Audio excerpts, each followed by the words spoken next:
원장 최주리입니다. 반갑습니다. 경기 때마다 작년부터 뵌 분들이라 친근한데 저는 처음 보시죠? 제 소개 먼저 할게요. 창덕궁 한의원 하고 있고 노란우산 모델도 오랫동안 했었어요. 스포츠 한의학회의 회원이에요. 그래서 이런 선수분들의 건강관리를 해주는 거에 대해서 정말 관심이 많고 여러분들이 그 첫 번째, 우리 국내에서도 첫 번째, 세계에서도 첫 번째. 그래서 오늘 제가 찬찬히 풀어드릴게요. 체질이 지금 높다고 좋거나 낮다고 나쁘지 않아요. 동서남북을 두고 북쪽은 나쁘고 남쪽은 좋다라고 얘기하지 않잖아요. 그래서 찬찬히 제가 풀어드릴 거고 뒤에 암유전자랑 질병예측 유전자를 제일 밑에다가 넣어놨잖아요. 그 이유가 뭐냐면 이제까지 병의원에서 하는 검사가 이게 전부예요. 근데 태어나기를 이렇게 태어났지만 20년 이상을 살아온 지금 내 몸 상태는 다르다는 거예요. 그래서 그걸 가지고 걱정하거나 이거를 기정사실로 받아들이시면 안 돼요. 괜히 기분만 나빠져요. 그래서 체질이란 의학적인 유형론, 뭔가 몸이 오장육부가 있는데 어떤 장기가 가장 강하냐 또 약하냐, 이거가 왜 중요하냐면 나는 약한 장기를 보여야 되고 강한 장기를 내려야 내 몸의 밸런스가 맞춰지는 거거든요. 그래서 요즘은 개별로 어떤 영양제가 좋아요, 어떤 음식이 좋아요 이렇게 딱 가려주고 싶지만 이 의학은 그리 발달하지 않아서 우리 한의학에 있는 사상체질로 나눠서 뭔가 음식이나 약제를 가려주고 있는 거죠. 근데 한의학에 대해서 아는 사람 안 계시죠? 한약을 먹어봤다, 침 맞아봤다 계세요? 침은 맞아보셨어요? 한약은 못 드셔보셨고. 근데 한의학이 다른 게 아니고 자연 사용 설명서예요. 저는 태극기를 이럴 때 이제 설명을 드리는데 영상 한 번만 볼게요. 음양이에요. 빨간 게 양, 파란 게 음. 음양이 4상으로 분할을 해요. 음중지 양, 양중지 음, 양중지 양, 음중지 음. 요걸 4상이라고 얘기해요. 이 중에 딱 4상만 남기고 만든 게 태극기. 그러니까 우리나라 국기가 전 세계에서 볼 수 없는 이런 자연의 이치를 담고 있는 국기거든요. 그래서 요거를 4상으로 나눠서 제가 맥을 보고 메타보 타입을 보고 4상을 나눠드리는 게 그냥 아무 근거도 없는 얘기가 아니라는 거예요. 횡격막이 있고 위에 폐가 있어요. 그 안에 심장이 있어요. 간, 담이 있고 비위, 소화기계가 있고 뒤쪽에 신장이 있고 이게 우리 몸의 대략적인 계략도예요. 근데 아까 오셨다가 가신 분 계시는데 그분은 간열이 셌어요. 이 간담의 기능만 너무 센 거야. 근데 우리 애간장이 탄다 들어보셨죠? 애가 장이고요. 간장이 진짜 간이에요. 노심초사하고 스트레스 받고 그러면 애간장이 타요. 간이 타면 열이 생겨요. 열이 생기면 횡격막 위에 있는 폐가 찬 물수건처럼 심장이 열받으면 뒤에서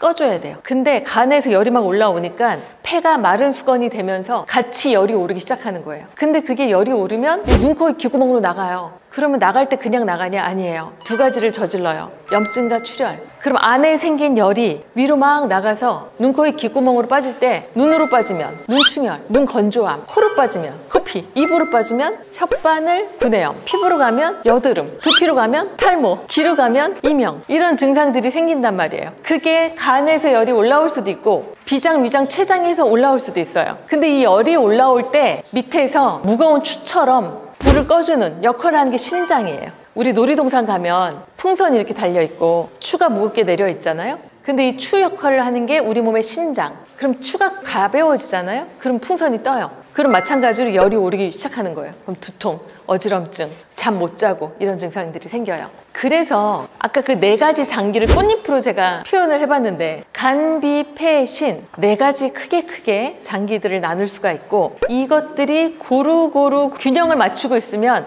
건강하다 이렇게 얘기를 하는 건데 그렇지 못하죠. 우리 사람들은. 어떤 사람들은 폐 기능이 너무 세요. 이런 사람들 우리는 태양인이라고 부르고 또 어떤 사람들은 간 기능이 너무 세요. 이거를 태음인이라고 부르고요. 소화 기능이 너무 강한 거예요. 그럼 이걸 소양인이라고 하고요. 신장 기능이 너무 세요. 이걸 소음인이라고 해요. 이름은 중요하지 않아요. 모르셔도 돼요. 4가지 장기 중에 어떤 장기가 크다라는 게 체질이다라고 생각하시면 되고 그래서 우리가 몸을 건강하게 한다라는 거의 정의는 약한 장기를 북돋워주고 강한 장기를 내려서 균형을 맞춰주는 걸 건강하게 해준다라고 얘기를 해요. 그래서 체질 검사를 한 거예요. 도대체 이걸로 무슨 체질을 판별해? 라고 생각하실 수 있잖아요. 근데 메타보 타입이 무슨 뜻이냐면 메타볼리즘, 대사 유형이에요. 우리 그 전 세계적으로 연구한 논문 중에 생리와 병리를 연구해 놓은 논문들을 다 훑어서 여러분들의 몸의 생리병리를 태어났을 때의 몸을 읽어드리는 그런 역할을 제가 했습니다. 그래서 이제까지는 친자 확인, 과학수사, 조상찾기 이런 걸로만 해왔거든요. 근래에는 암이나 질병을 보는 거 정도로만 했어요. 앞으로 제가 할 건 이거예요. 메타보 타입이 이제 알파벳으로 되어 있잖아요. 모두 16가지 유형이에요. NF-U-E부터 IDY까지 16가지 유형인데 1번 몽골로이드 대사, 북방계 성향. 북방계라고 하면 마이너스 1보다 크면 북방계, 마이너스 1보다 작으면 남방계예요. 북방계가 뭐예요? 몽고지방, 벨름기, 빙하기를 거쳐서 툰드라 지방에서 살아남은 인류들의 유전자. 그러니까 추우면 얼어 죽었겠죠. 피부에 땀이 없어요. 건조하고 거칠고 두껍고 땀은 나야 되니까 하나의 모공은 크고 안 좋은 피부 하면 거진 북방계라고 보시면 돼요. 근데 남방계는 흑인 생각하시면 맨들맨들 야들야들하잖아요. 늘 촉촉해야 되는 거예요. 촉촉해야 바람 한번 불면 체온 날아가고 이거에 따라서 또 우리 체질이 달라지기도 해요. 체열대사, 이것도 우리 몸의 지방을 분해해서 에너지와 체온, 우리 항온동물이니까 체온을 생산하는 능력이 한냉, 온열 해서 4단계. 이것도 마찬가지로 4단계라고 좋고 1단계라고 나쁘지 않아요. 반대로 1단계라고 좋고 4단계라고도 나쁘고 그렇지 않아요. 체열을 생산하는 지수가 그렇다. 그럼 이걸 보완하기 위해서 어떻게 해야 될까에 대한 문제지 이게 좋고 나쁘게 개념이 아니라는 거는 꼭 알고 계셔야 돼요. 이거 중요해요. 폐기능 유전자. 고산지대는 우리나라 한라산, 백두산은 고산이 아니에요. 후지산 정도 돼야 돼요. 그러니까 3,000m 이상,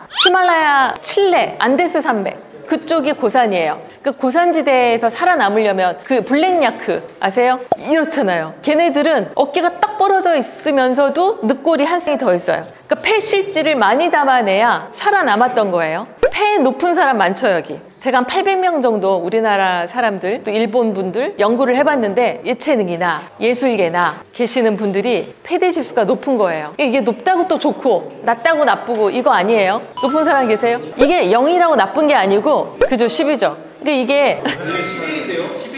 11 엄청 높은 건데 호모사피엔스에는 이 유전자가 없었어요. 4만 년 전 유럽인 아시안들과 교류한 멸종한 데니소바인 호모사피엔스에는 없던 유전자예요. 멸종했는데 데니소바인이랑 호모사피엔스랑 살았겠죠? 그래서 우리 인류에 얹어온 고산이에요. 그래서 제로이신 분들은 고산지대 트레킹만 안 가면 돼요. 히말라야 트레킹 안 가시면 돼요. 그래서 이거 진짜 좋고 나쁘고의 개념이 아니에요. 제로라고 실망하거나 이러면 안 돼요. 이게 높다라고 좋은 게 아닌 게 뭔지 아세요? 폐꽃잎이 그럼 이렇게 크면 작은 꽃잎이 있단 말이에요. 폐가 크면 보통 간이 허해요. 이렇게 아까 제로라 그러셨죠? 제로면 간이 실해요. 그래서 제로라고 나쁘거나 11이라고 좋은 건 아니에요. 체순환량은 뭐냐면 우리 몸은 70%가 물이에요. 그 체액의 순환량이 뚱뚱하다고 많거나 말랐다고 적지 않아요. 그래서 R1, D1이면 체액의 순환량이 가장 작아요. R2, D2면 가장 많아요. R2, D2예요?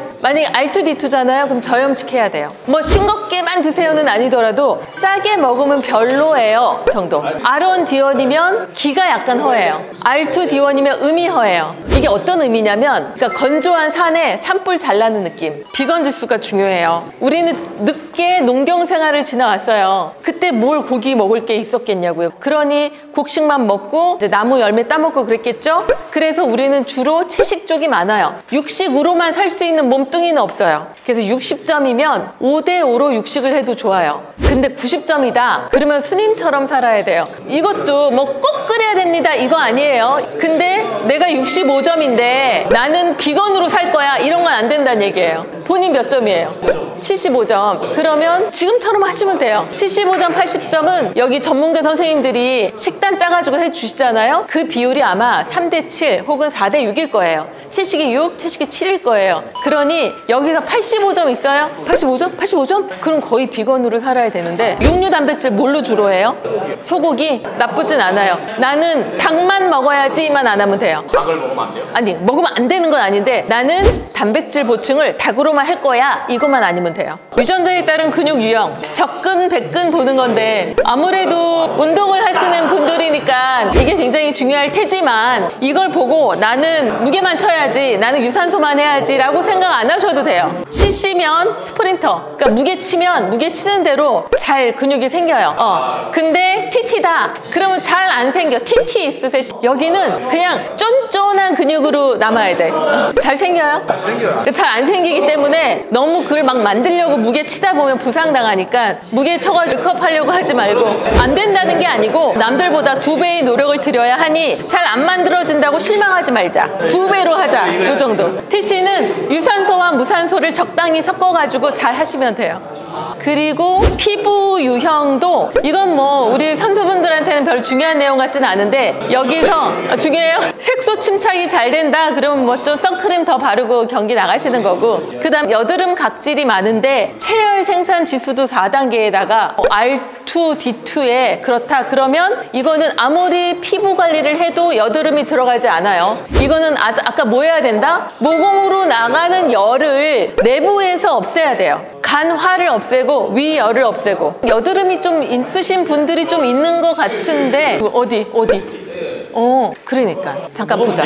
여기는 육식 줄여야겠다. 그리고 비타민 밸런스 순서대로 쥐지면 좋은 건데 이게 정반대로 됐다고 나쁜 건 아니고, 지금은 다들 젊으시니까 괜찮고 나중에 10년, 20년, 30년 후에 영양제를 먹는다면 내가 비타민 C가 얘가 쥐지다 그러면 비타민 C 정도는 먹어도 좋다, 이렇게 이해하시면 돼요. 근데 내가 이게 AA야. 근데 요즘 막 메가도스 유행하잖아요. 3000mg, 1000mg 먹잖아요. 그럼 방광 고장나요. 그리고 대사증후군 예측, 혈관이 이렇게 있어요. 그 주변에 세포들이 살고 있어요. 그럼 세포가 혈당이 필요하거나 지질이 필요하면 낚시질을 하잖아요. 낚시 바늘이 없는 게 높은 거예요. 대사증후군 예측의 점수 뒤에 보면 1.4가 평균이거든요. 1.8, 막 2.0 이러면 나는 바늘이 없는 거야. 그러니까 세포는 세포대로 낚시를 못하니까 굶어 죽고 혈관 안에는 혈당이랑 지질이 떠다니고, 이걸 일컬어 뭐라 그래요? 당뇨병, 고지혈증 이렇게 부르는 거예요. 지금 그렇다라는 게 아니고 지금 제가 말씀드리는 건 태어났을 때 얘기예요. 지금 운동도 열심히 하고 식생활도 잘하고 계시기 때문에 꼭 이렇게 된다라고 볼 수는 없는 거예요. 그리고 중요한 게 이거예요. 카페인 분해 능력이 C가 하나라도 있으신 분들은 커피에 대해서 절대로 먹지 마세요는 아니지만 즐겨 먹는 것이 좋지는 않다. 근데 지금 여러분들은 다 젊으셔가지고 크게 문제는 안 돼요. 근데 이거 들고 있다가 50대, 우리는 여자는 7의 배수로 가요. 77에 49살, 남자는 8의 배수로 가요. 87에 56살이 되면 몸이 꺾여요. 지금은 몰라. 꺾이면 그때는 제가 이렇게 적어드린 대로 사는 게 중요해요. 12번은 제가 재미삼아 한번 넣어봤어요. 이거 제가 지어낸 얘기 아니고 과학자들이 OXTR 유전자가 AA면 낯을 많이 가린대요. G지면 안 가려요.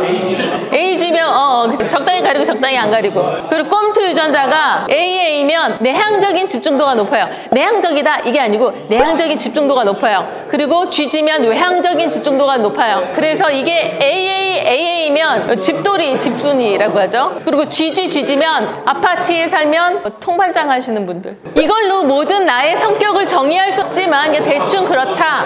근데 제가 이걸 왜 해주고 있냐면 재미있으라고 하는 건 아니고 요거 하려고 하는 거예요. 식이요법. 우리가 식이요법이면 탄수화물, 단백질, 지방, 탄단지 이런 게 식이요법. 식치요법이면 홍삼이 맞는다 안 맞는다 이게 식치요법. 그리고 약치는 우리가 그러면 홍삼을 먹는 걸로도 부족해. 그러면 어떤 처방을 받는 게 좋아요 하는 게 약치. 똑같이 동물성 단백질을 먹더라도 태양인들은 생선 쪽으로, 소양인들은 돼지고기 쪽으로, 태음인들은 소고기, 소음인들은 닭고기. 이것도 이렇게만 드세요가 아니고 나는 매일매일 동물성 단백질 섭취를 위해서 닭만 먹을 거야 했는데 마침 소양이냐, 이러면 다른 걸로 바꿀 필요가 있다라고 저는 얘기를 하는 거죠. 곡식도 마찬가지, 채소도 마찬가지. 지금 여러분은 그냥 골고루 드시면 돼요. 아까 우리 말씀하셨던 것처럼 만약에 비건 지수가 높은데 단백질을 보충하고자 하면 식물성 단백질이 좋겠다. 이렇게 포인트를 얻어가시면 좋을 것 같아요. 맨 마지막 장.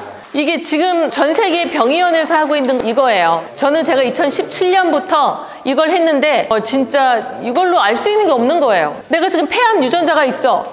그러면 내가 뭐 해마다 PET를 찍어볼 것도 아니고. 그래서 그냥 조상이 물려준 유전자가 그러한 게 있기 때문에 나중에 내가 일찍 당뇨나 혈압이나 뭐 이런 병이 걸리더라도 양약을 시작하려고 하지 말고 2배의 노력을 들여야 되겠구나라는 다짐 정도로 이용하시면 돼요. 빨간불, 노란불, 초록불이거든요. 빨간불에 막 2-3개씩 막 있다고 걱정하거나 낙심하거나 그러시면 안 돼요. 조심하면 좋죠. 아까 어느 분이 그러셨는데 폐암 유전자가 있다. 그러면 금연해야겠구나. 뭐 이 정도. 그러면 궁금한 거 아니면 개인적으로 3명 해서 오시면 제가 해드릴게요. 감사합니다. 수고하셨어요.